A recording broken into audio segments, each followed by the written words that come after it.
ಕರ್ನಾಟಕ ಉಸಿರಾಗಲಿ ಕನ್ನಡ ಭಾಷೆ, ಎಲ್ಲೆಡೆ ಕನ್ನಡ ಮೊಲಗಲಿ, ಎಲ್ಲೆಡೆ ಕನ್ನಡ ಬೆಳಗಲಿ ಎಂದು ಹೇಳುತ್ತಾ ವೇದಿಕೆ ಮೇಲಿರುವ ಎಲ್ಲ ಗಣ್ಯರಿಗೆ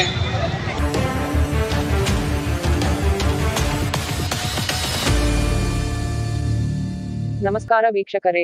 ಇಂದು ಮಹದೇವಪುರ ಕ್ಷೇತ್ರದ ಕೈಕೊಂಡರಹಳ್ಳಿಯಲ್ಲಿ ಕನ್ನಡ ರಾಜ್ಯೋತ್ಸವವನ್ನು ಅದ್ದೂರಿಯಾಗಿ ಆಚರಿಸಲಾಯಿತು.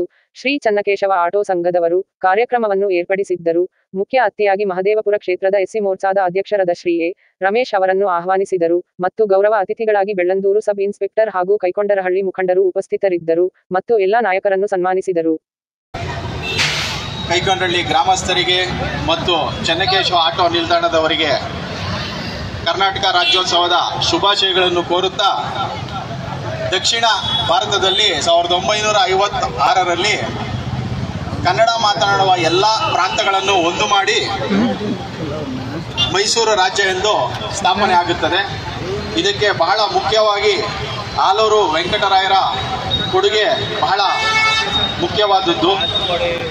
ತದನಂತರ 1973ರಲ್ಲಿ ಮೈಸೂರು ರಾಜ್ಯ ಎಂಬುದು ಕರ್ನಾಟಕ ರಾಜ್ಯವಾಗಿ ಮರು ನಾಮಕರಣವಾಗುತ್ತದೆ.